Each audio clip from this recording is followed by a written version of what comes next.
Good morning, friends. Welcome to SBI Securities morning podcast. In today's podcast, we'll be discussing what to expect in Nifty and Bank Nifty from here on, along with the key levels for both the indices. We'll also be discussing on the key sectors and stocks that we should be focusing for the day and the next few trading sessions. First up, coming to the update in the global markets in trade yesterday. So in yesterday's trading session, all the three major US indices ended on a negative note. The Dow Jones slumped by 1.1%, while the Nasdaq was down 0.6% for the day. The S&P 500 EFC has slipped below its 13-day EMA, this for the first time after 1st May. So going ahead, the zone of 5200 5220 will be the crucial support for the index. Any sustainable move below the levels of 5200 will lead to an extension of the throwback up to the levels of 5120. While on the upside, if we see the resistance has shifted lower to the zone of 5280 5300 levels. Brent crude, if we see, has failed to sustain above $84.7 a barrel and witnessed a correction of over 1%, and again slipped into a consolidation zone, that is between 81 on the downside and 84.7 on the upside.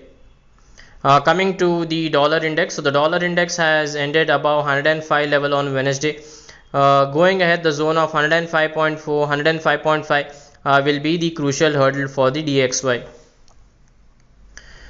Now coming to the update in our market. So in yesterday's trading session, the benchmark index Nifty opened with the downside gap and thereafter continued its southward journey. It has ended the session on a negative note, this for the third consecutive session. Along with this fall, the index has slipped below its short-term moving averages, that is the 5-day and the 8-day EMA levels. These averages have started gradually edging lower as well. The daily RSI is about to give a bearish crossover and it is in a falling mode, which is a bearish sign.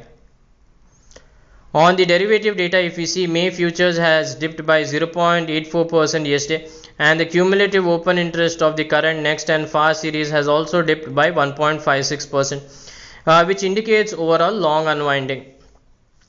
Among the constituents of the Nifty index, 10 stocks have witnessed long built up, 4 stocks have witnessed short covering rally, while 25 stocks have witnessed short built up and 11 stocks have witnessed long unwinding. Now coming to the put call ratio, so it currently is at 0.65, that is for today's expiry, and we have the max pain at 22,800. 20,800 strike has significant call open interest followed by 22,900, while on the put side, if we see, 22,700 has significant open interest followed by 22,600.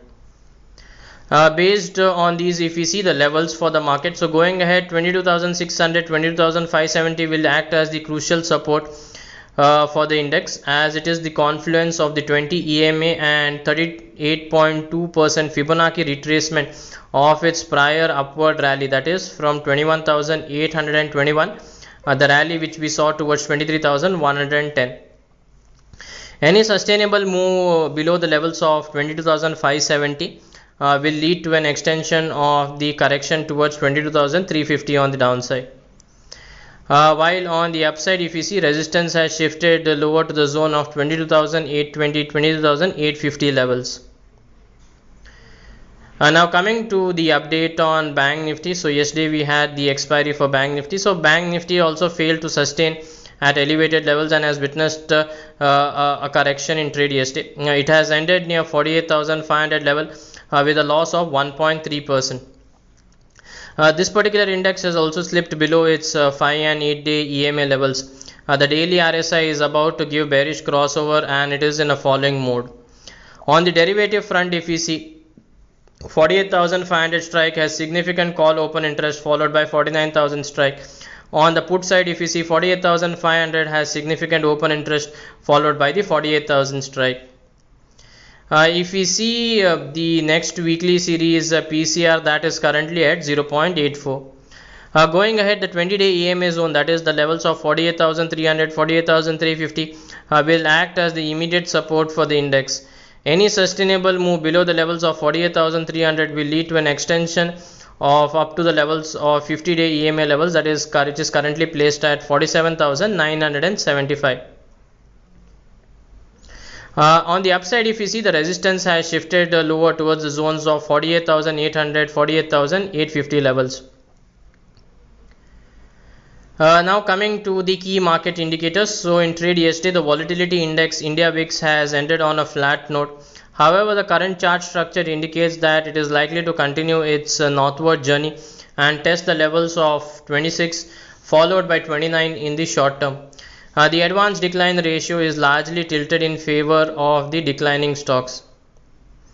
Presently within the Nifty index, if you see, 72% stocks are trading above their 20 EMA level, witnessing a minor dip from 88% last Thursday.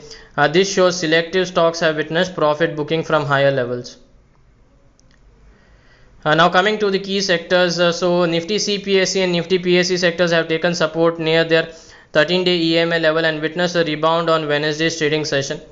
So if you see in trade yesterday, Nifty Pharma, this is the sector which also relatively outperformed, and going ahead 19,400, 19,450 will act as the immediate hurdle for the index. Any sustainable move above 19,450 will lead to a sharp upside rally in Nifty Pharma. Apart from this, some of the defense and shipping stocks have witnessed a strong buying interest in trade yesterday. Now coming to the FII and DI data. So in the cash market, FII has sold to the tune of 5,841 crores, while DI has bought to the tune of 5,233 crores. FI long short ratio for index futures is at 49.5 on a net basis. This as they sold about 52,665 index futures yesterday. On the stock futures front, FIs have sold to the tune of 1,102 contracts, while on the options front, FIs bought 1,67,128 call contracts and they simultaneously purchased 2,35,131 put option contracts. So friends, that's all for today. Thank you for regularly listening to our podcast and wishing you all an energetic day ahead. Do tune in tomorrow for more market updates and insights. Thank you. Investment in securities market are subject to market risks. Read all the related documents carefully before investing.